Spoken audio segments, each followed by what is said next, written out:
Welcome to the Cannabis Equipment News Podcast. Hi, I'm David Manti, and welcome to a new episode of the Cannabis Equipment News Podcast. With me today is Drew Greco, founder of Green Star Cannabis Cultivation Service and Director of Cultivation with Solaris Farms. Thank you very much for joining me today, Drew. Thank you for having me. I'm really excited to talk with you today. Before we get started, please make sure to like, share, and subscribe to the podcast. You could also help us out a lot by leaving the podcast a positive review on whatever platform you use. If you want to email the podcast, you can reach me at david@cannabisequipmentnews.com with email the podcast in the subject line. You can also subscribe to our daily newsletter. Make sure you get it delivered to your inbox first. Drew, I always like to start with a little bit of background, and it's my understanding that you started out in the industry as a trimmer. What was day one like as a trimmer? That was back in Colorado in 2012, so it was a whole different industry back then. It was before they voted in recreational. It was just a little medical grow, and we could just sit around the table in the barn that we were growing in and smoke weed and trim all day. So coming from North Carolina, it was like paradise, man. It was the greatest thing I'd ever experienced, honestly. How did you land that job? So I drove out to Colorado from North Carolina with my younger brother and two of our friends. We found a house up in Greeley, Colorado, which is in the northern part of Colorado. And I started working for a small hydroponic supply store. And there was a guy who owned a little dispensary and small grow in Garden City up in northern Colorado. And he would come in to buy his grow supplies there. And I just begged him for probably 6 months to give me a job trimming, and someone quit, and he came in one day and he was like, "Hey man, I just had a guy walk out, and you still want to trim?" I was like, "Yeah man, let's go." So I gave my 2 weeks at the hydro shop and went and started trimming with him. Was it a slow climb up the corporate ladder, or was it a pretty quick move for you to becoming, founder, director of cultivation? That was a slow climb. I got pretty lucky as, I started trimming for this guy, and within a month, one of his growers ended up quitting. So he moved me into the garden pretty fast. So I got lucky in that regards, but going from just a general laborer to even managing my first garden took me almost 6 years. I started at the very bottom in the gardens. At the first garden I worked at in Garden City, there was only two of us in the garden, so I did almost all of the tasks, but it was very, very small. We were only handling about 50 plants in the entire garden. So after about a year there, I decided I wanted to move down to Denver because that's where the big grows were, and rec had come online by this point, so I knew that things were moving in the direction of large-scale cultivation, and I wanted that experience. So I moved down to Denver, got a job at one of the largest grows in Denver at the time, and for 11 months, all I did was clean reservoirs. I would drain we had 75-gallon reservoirs on the floor, and I would drain probably 18 to 25 reservoirs a day, scrub them out, refill them, and that's just all I did all day long. It seems like you knew what you wanted, but you were kind of willing to do anything to get there. Is that what motivated you when you had sort of these entry-level jobs? Just you kind of saw what was coming down the tunnel? Yeah. There were guys that are in my position now that I was really looking up to at that time, and I knew that if I just, put in the work, grinded, showed that I had love for this plant, that I had a brain on my shoulders, and that, I could do this, that I eventually would get my chance. And, it took about 6 years, but it finally came. Who were some of your mentors? So early on, I worked for the second garden I ever worked for in Denver was Rob Janey. I still give him most of the credit for teaching me how to grow at scale. And it's funny when I think about it, because the garden that we were in at that time was large for Denver, but it's not scale anymore. but still, I use a lot of the practices that we did in that garden. He taught me a lot about plant health, uh, environment, and the way a plant reacts to temperature, humidity, BPD, and even irrigation schedules. So I credit him with a lot of that. One of the second people I worked for was Corey Buffkin at Greenman in Denver. And, he's still crushing it. He has Greenway Medical here in Las Vegas that he runs, and he still has grows in Denver also. I'm pretty sure he has a couple other grows up in Oregon and a couple other states also. So, yeah, I was very lucky in Denver that that was where there were a lot of large scale growers, and I could learn from some guys who really knew what they were doing. At what part of your journey did you realize you had a green thumb? I knew before I even got into cultivation. My mom was a master gardener in Virginia. We had plants all over the house and all over the property my entire life growing up. So I was not unfamiliar with plants, just I'd never really seen cannabis. What was it that drew you to large scale cultivation? um, I honestly, when I first got into cultivation, I didn't really want to go that large scale. My dream was having, like 30 lights, something that I could just run by myself. But around 2015, 2016 in Colorado, the bottom really just started falling out. Pound prices were below $1,000, and they just kept going down and down and down. And at that point, I realized that it was going to be a lot harder to survive doing something small scale, and craft, I guess, would be the definition for it. Definitely not impossible, but I think it'll be a lot harder for those types of gardens to survive in the future. Um, Also, a lot of the managers that I had at these large scale gardens were incredible growers, incredible people, but not good coaches, not good leaders. And coming from a swimming and a sports background, I coached all through high school and parts of college. So I knew that I could marry those two things and be very successful at running crews in large scale facilities. And that's just been where my head is at for probably the past 6 or 7 years. As a manager, what are some of the things that work for you that make you a successful leader? Being in the garden every single day. I try to lead by example. If the guys are in there cleaning the room, if as long as I have time, I'm in there right there with them, squeegeeing the floors, trying to scrub benches, bleaching all the drip stakes, all the grunt work that a lot of the managers that I had in the beginning wouldn't step up to do. I'm right there with them, and I think that fosters an environment where they know that they can trust me. They know that I have their back no matter what, and that helps us bring the team to different levels. No, I definitely agree with you. I think there's something to be said about being a manager, but also having boots on the ground to lead by example. I really do agree with you there. Absolutely. So, It's hard to lead a team from an office, especially a team that's doing the kind of work that a cultivation team is doing every day. so you've worked in Colorado, California, Massachusetts, and Nevada. Which of those states would you say was the most difficult to work in? Um, I think Massachusetts and Nevada are pretty tied as far as their testing regulations for microbials. Um, and when it comes down to it, that's really the hardest part about growing cannabis legally right now is being able to pass those microbial tests, heavy metals tests. Um, and Nevada and Massachusetts, I think, still have the most stringent regulations for that microbial testing.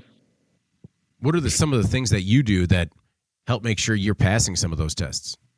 We do a lot of preventative sprays, and then just our PPE and our cross contamination SOPs and procedures. As soon as people come into the building in the morning, they're going straight to the locker room. the shoes that they wear outside are going into their locker. They have a pair of shoes that only stay in the building. We have to go through a small airlock before you can actually get to the head house of the greenhouse. We have not 70% ISO bottles staged everywhere throughout the greenhouse. So if you're going from one room to another, you're spraying your shoes down, spraying down your suit. Everybody wears scrubs. There's hand washing sinks everywhere. And then cleaning is just scheduled into our daily tasks every day. So we use a lot of quaternary ammonia. We use a lot of ISO to disinfect and then the quat to sanitize. So, we're sanitizing our surfaces at least once a week, and most of the high traffic areas we're doing every single day. Can you ever clean too much in a facility? No, not at all. I don't think there's enough time to clean too much in a facility. If you were cleaning too much, you probably weren't growing anything. So, where do large scale grows need the most help, in your opinion, right now? Probably with environmental control.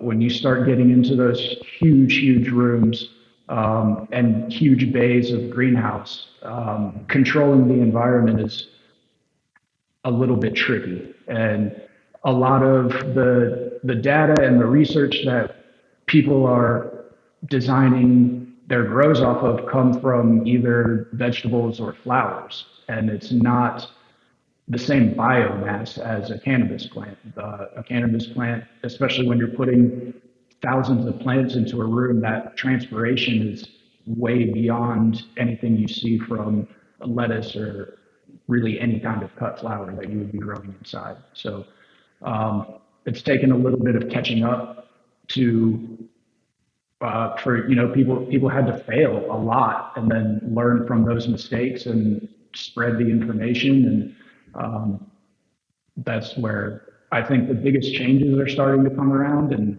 that's where people need the most help for sure.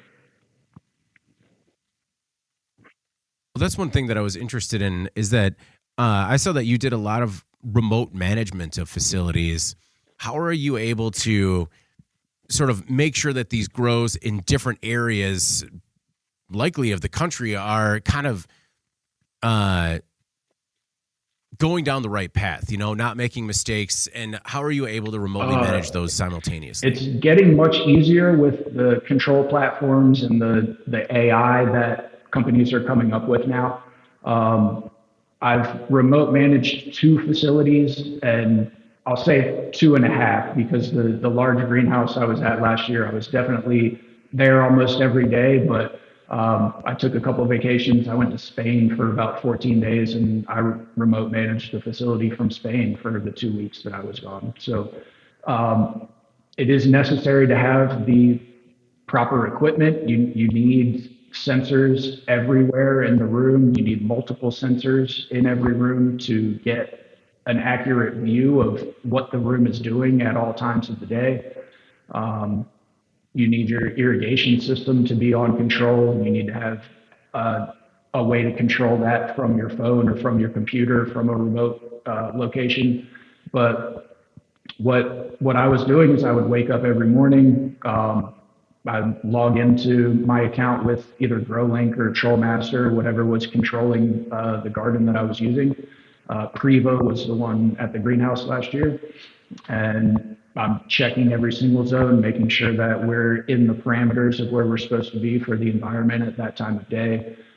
Double checking the irrigation, making sure that all of the irrigation events happened when they were supposed to. I can go back and look at the pH and the EC of every single irrigation shot that was sent to make sure that was in the right set points.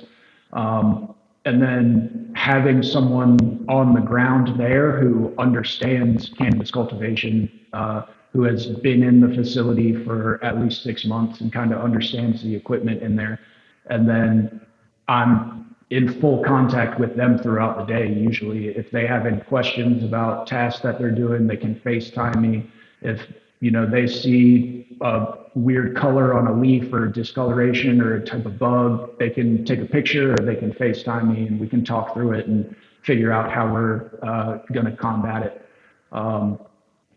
And then if there's, any kind of huge problem that pops up, I can hop on a plane and be, pretty much at any garden in the country within 8 hours. So, Okay. In your opinion, are companies, operators willing to spend the money that it takes to put these sensors and other equipment into the grow rooms in order to make sure that, kind of everything is maximized for the space? it's people are starting to see the benefit of it now. Yes, the past 2 years it's been really hard, especially with the economy the way that it has been. After that last stock market kind of crash that happened, it's people have been tightening their belt buckles. It's been very, very hard to get owners to come out of pocket for anything. Most places, have been even struggling just to buy the necessary supplies to keep the doors open. So for the past 2 years, that has been very hard, but people are starting to see the benefit of it. We're kind of starting to come out of that hole that we've been in for the past couple of years, and from what I'm seeing, people are starting to see money again, starting to turn a profit, and starting to invest into their buildings and their equipment that they have in those buildings. When you're faced with those types of budgetary restrictions, how do you change your day to day just to make sure you're getting the most out of your grow?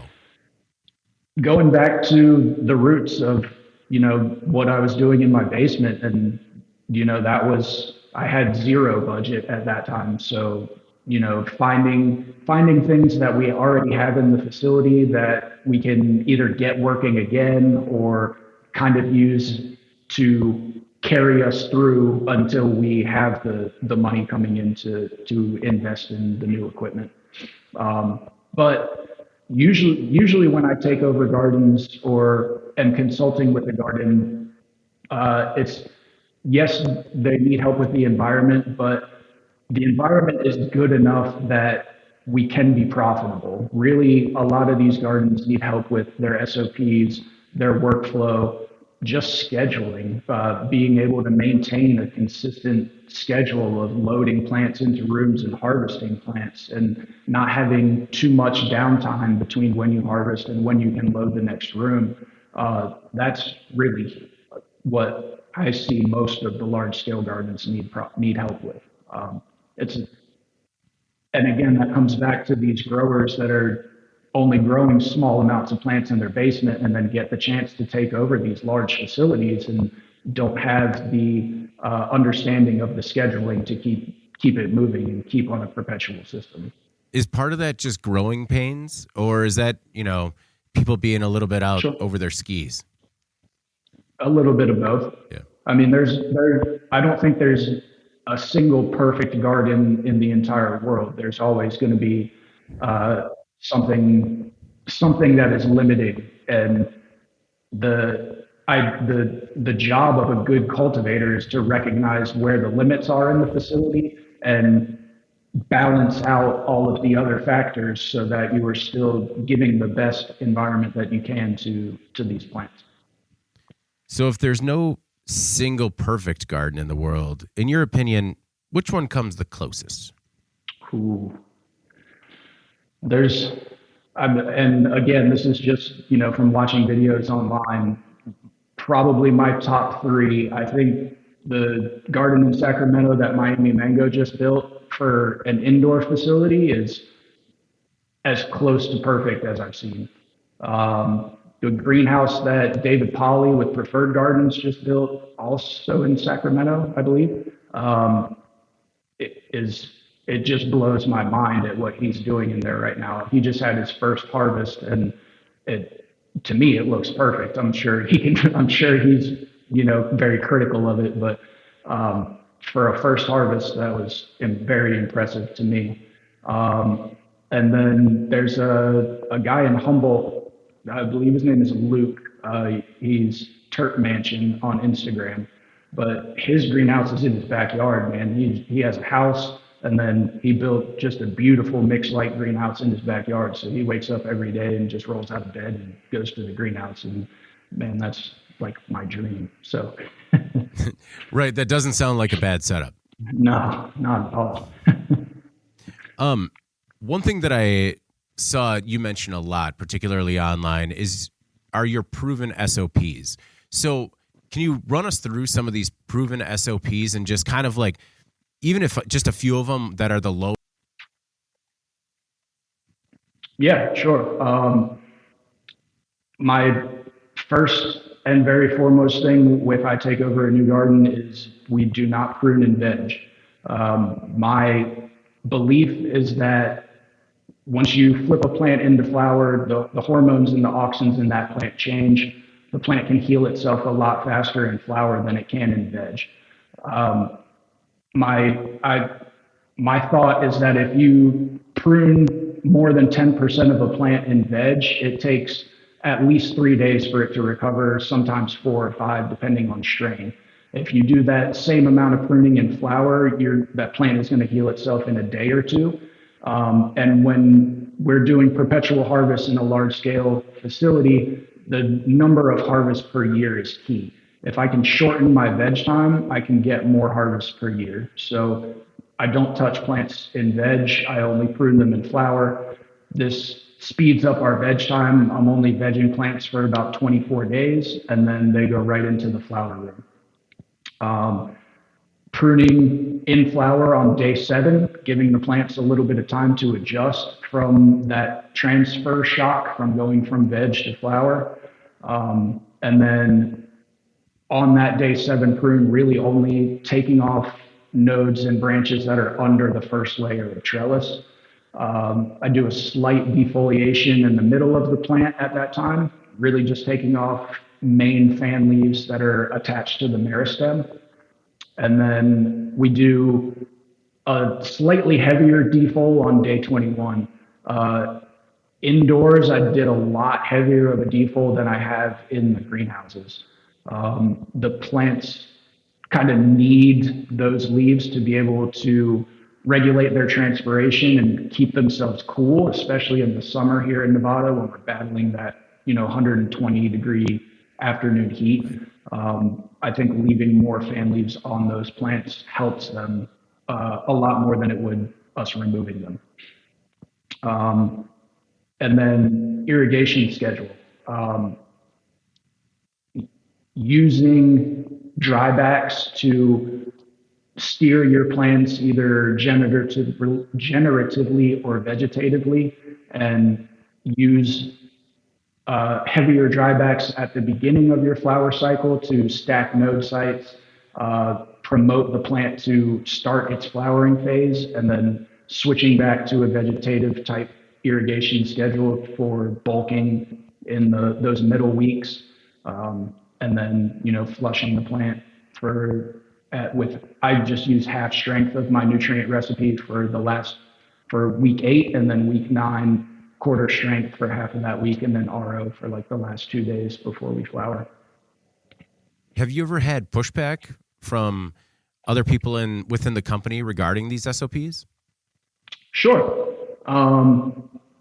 And I love, a healthy discourse, and it obviously depends on who the pushback is coming from and what kind of experience and I guess data that they can show me to say, hey, this is why we want to do it this way. Because I have, 5 gardens that I have come in and either consulted with or managed that have run these SOPs and have been successful. So I know that this works.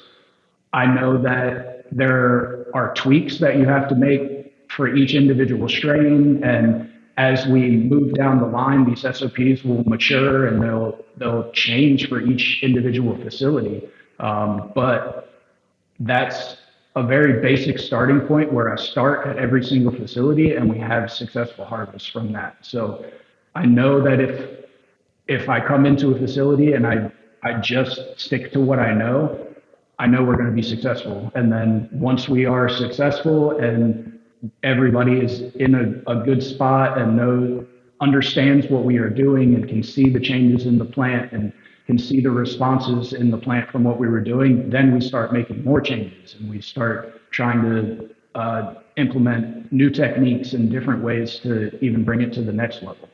But you have to have that solid baseline first before you can start trying to drive a Ferrari.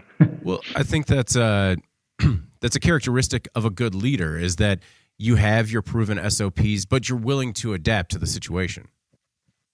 Yeah, absolutely. I always bring it back to the Dunning-Kruger effect. The more that you know, the more you know that you don't know. So I am always open to learn, and I don't think I would be successful if I wasn't. No, that is certainly the truth. One thing that I read is that you had mentioned that your SOPs are scalable to 400,000 square feet. Was that just what you chose, or is there a reason that you picked that number? No, the greenhouse that I managed last summer was 9 acres, 400,000 square feet. Okay. So do you think it would be scalable beyond that? You're just saying that you know that you've proven it up to that point. That's just what I've done. But yeah, I don't see why it couldn't be scalable past that. The problems you run into scaling even to that 400,000 is labor and automation.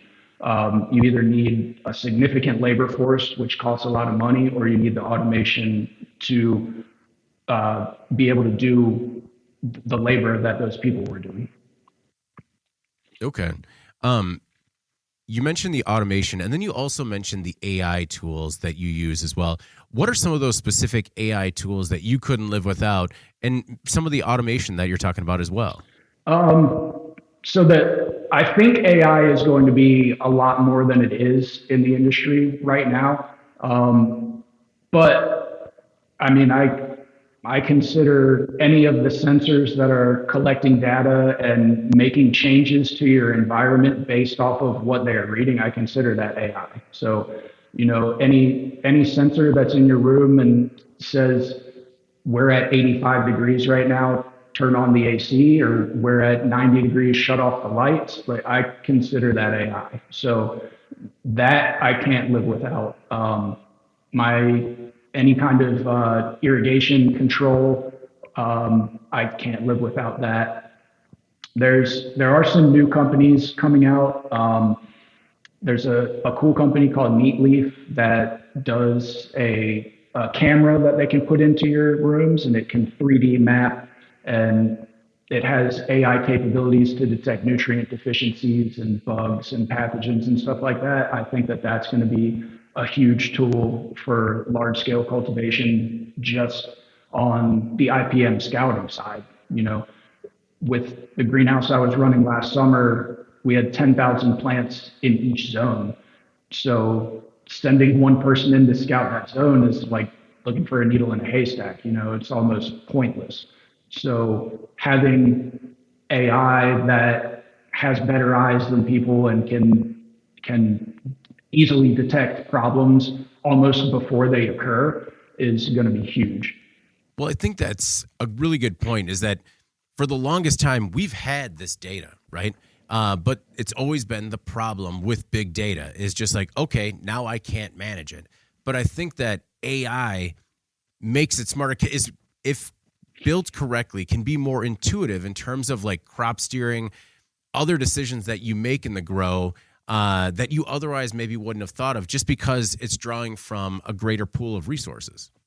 Yeah, absolutely. I mean, you think about these control platforms for your environment, they're taking temperature, humidity, light intensity, and your irrigation times and putting them all into one graph. And they're taking that information like every 3 to 5 seconds. So, I mean, just imagine trying to compile all of that data by yourself. And they put it out on a beautiful chart for you. You can go back years and years, and it's pretty amazing.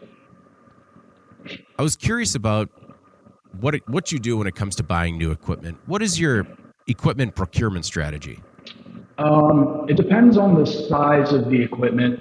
You know, something like, for instance, we just bought a Trollmaster Aqua X Plus, an irrigation control board. That was like $1,000. So all I have to do is put in a purchase order request to the director of operations. He goes to the CEO. It either gets approved or they say, no, we have to wait. And then I go to whoever we're ordering that piece of equipment from and make the purchase.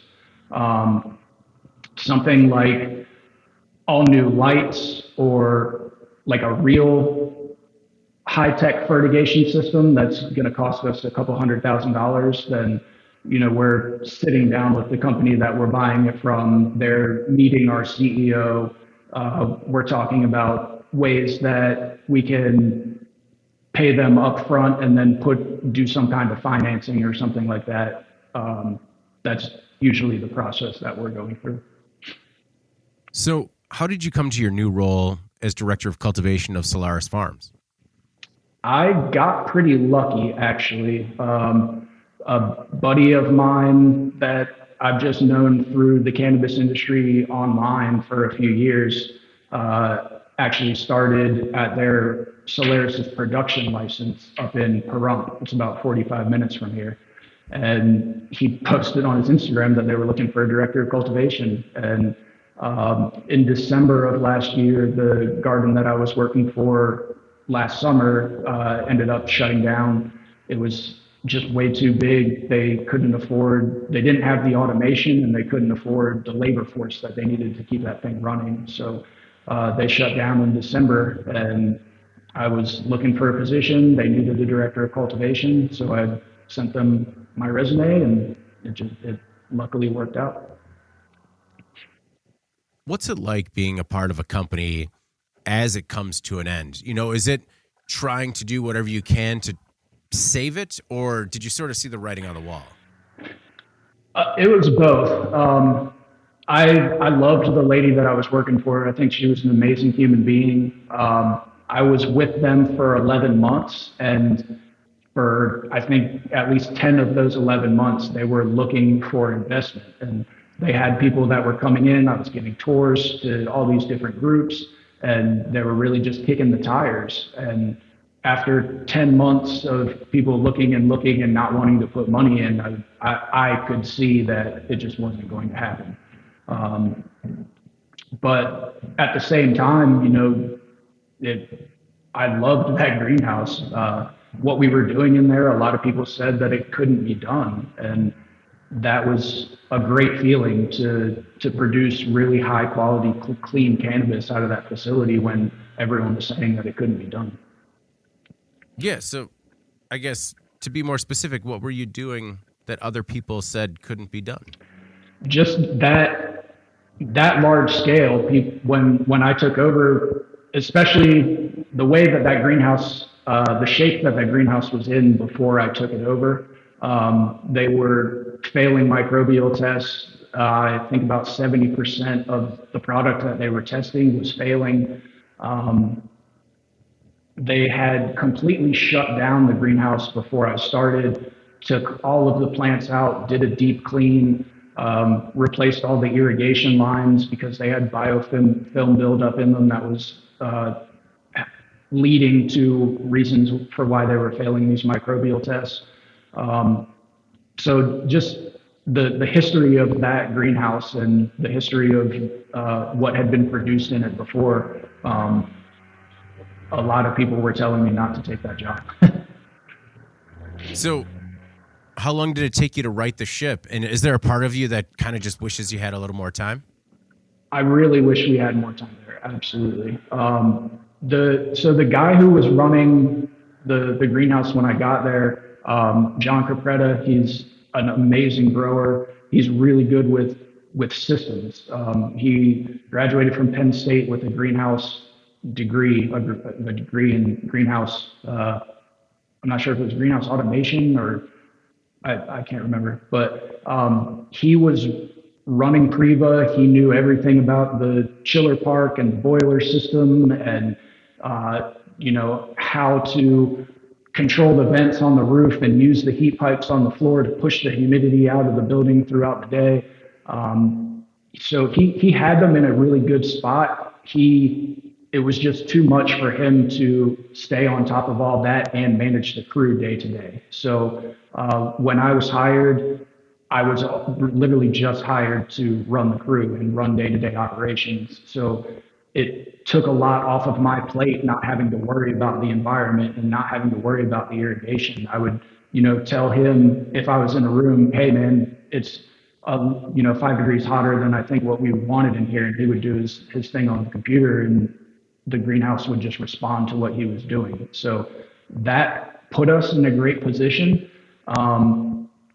About 2 months after I started, I think he had been with the company for a while, and I think he could kind of see the writing on the wall. So he resigned and stayed on. Luckily for me, kind of in a consulting capacity, and he taught me Priva. He taught me how to control the greenhouse, and it took about 2 or 3 months of having him on the phone, for a couple hours almost every single day, answering my questions about, if I do this on Priva to heat the heat pipes up this much, how much air is it going to push through the vents, or how many degrees do I need to have the vents open to fully exhaust this whole house. He really, really helped me with that. And after that, by that time we had gotten through the summer months. It was coming into really good growing season here in Las Vegas. Cooler temperatures, but we still have pretty good sun intensity, September through November. And we had some pretty amazing harvests come down September through the end of October. And then by that time, it was a little bit too little too late, and they just couldn't hold on. How do you keep, the pulse of new technology in the industry? Websites like LinkedIn, Instagram, the cannabis community online is, I think in general, really good about sharing new techniques and new technology that's coming around. Do you go to trade shows at all? Yeah. I actually just went to the indoor ag show here in Las Vegas a couple months ago. And I guess regrettably, really the only trade shows I've been to have been MJ Biz or I can't remember the name of there was one in Colorado that I used to go to all the time. But the indoor ag show here in Las Vegas is amazing. I would definitely recommend that to any cultivators, greenhouse or indoors.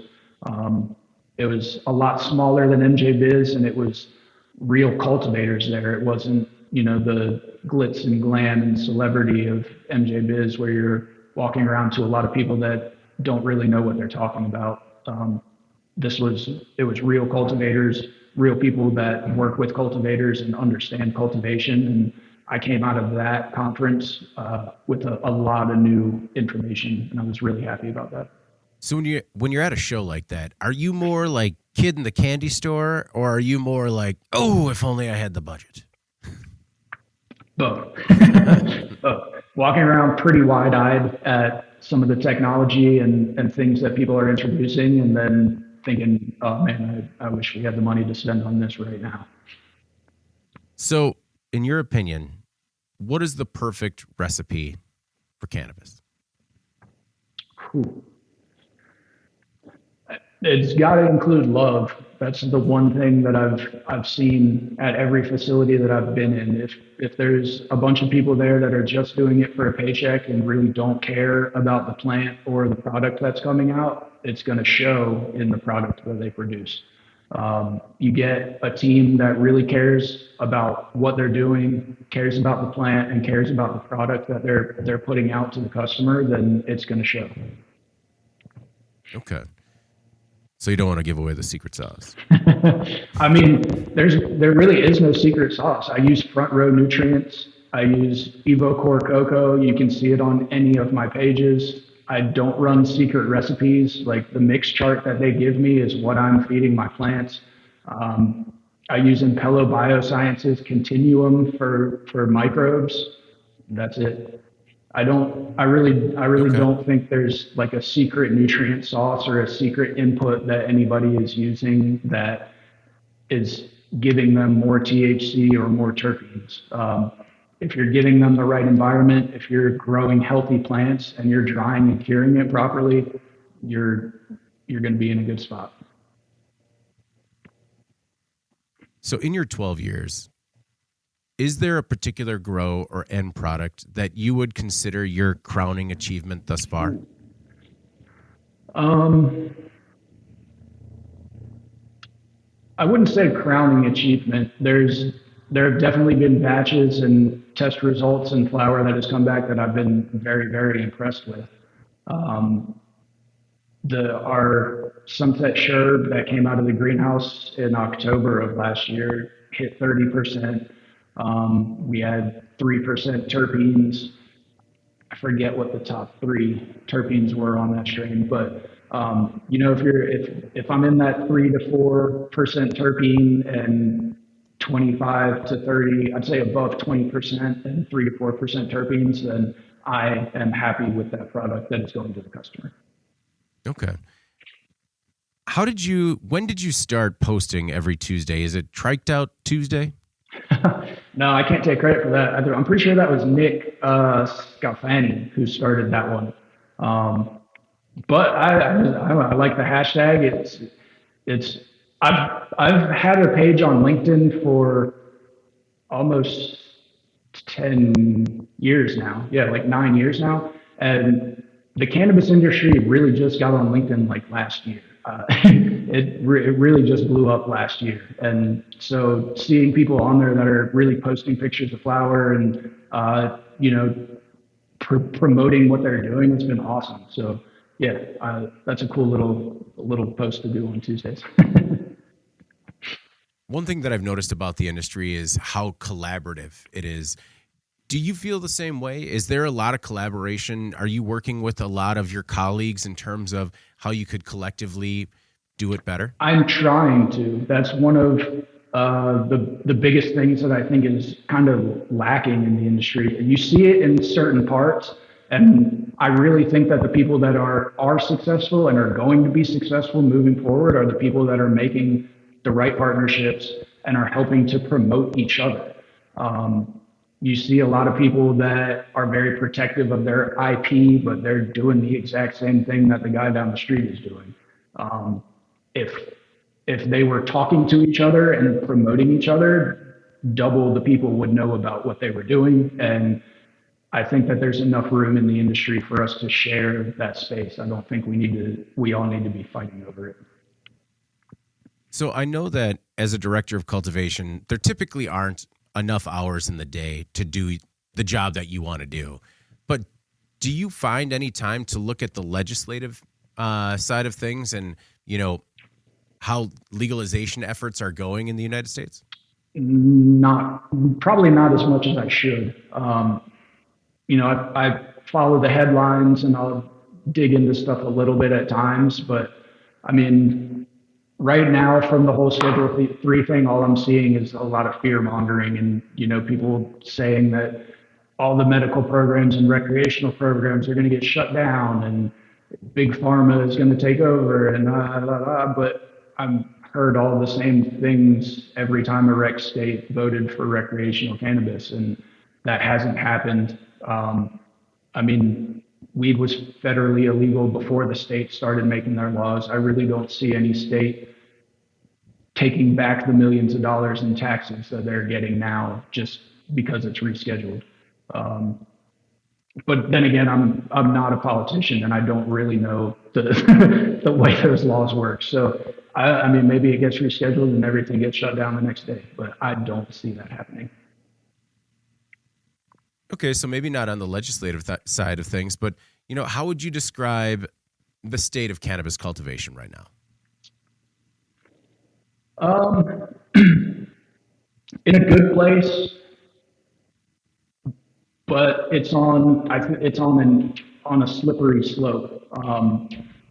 It's going to become more of a commodity. It's just inevitable that that is going to happen, and the price per pound is just or per gram is just going to keep going down.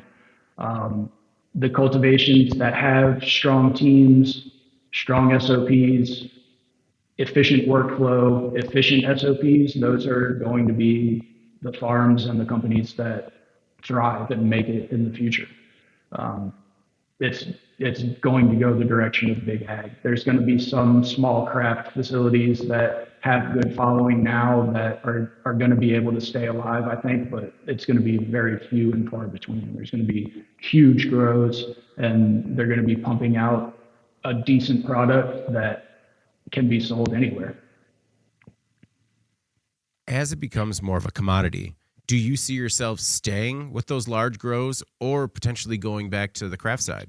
It depends on what opportunity arises. I would love to have my own small license where, I could have a crew of under 20 people and still make a profit and still produce good cannabis.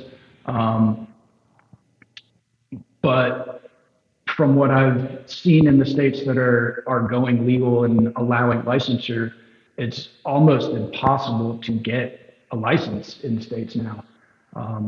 I grew up in Virginia, so I've been watching the Virginia legalization unfold as close as I can.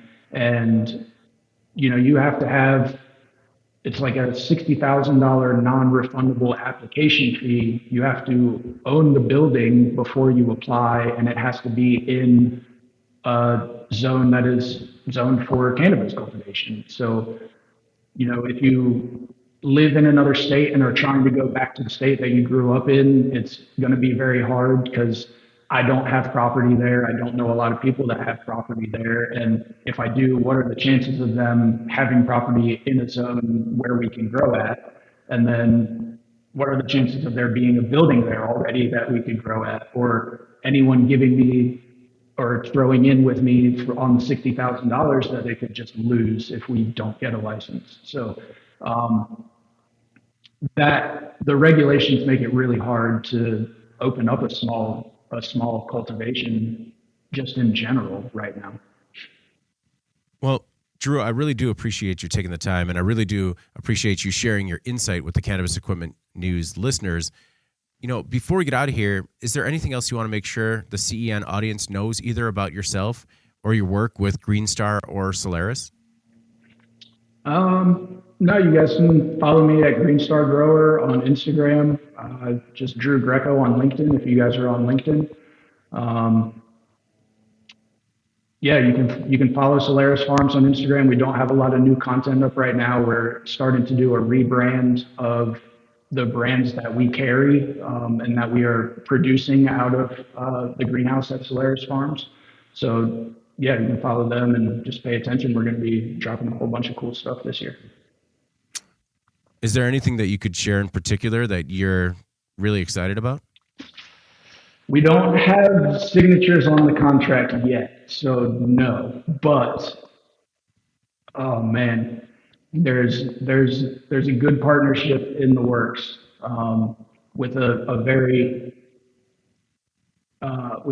well-known strain that has been around for a very long time. So.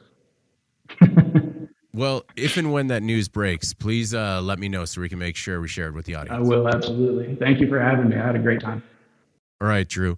Well, before we get out of here, please make sure to like, share, and subscribe to the podcast. You could also help us out a lot by leaving the podcast a positive review on whatever platform you use. If you want to email the podcast, you can reach me at david@cannabisequipmentnews.com with email the podcast in the subject line. You can also subscribe to our daily newsletter. Make sure you get it delivered to your inbox first. For Drew Greco, founder of Green Star Cannabis Cultivation Service and director of cultivation at Solaris Farms, I'm David Manti. This is the Cannabis Equipment News Podcast, and we'll see you next week. Welcome to the Cannabis Equipment News Podcast.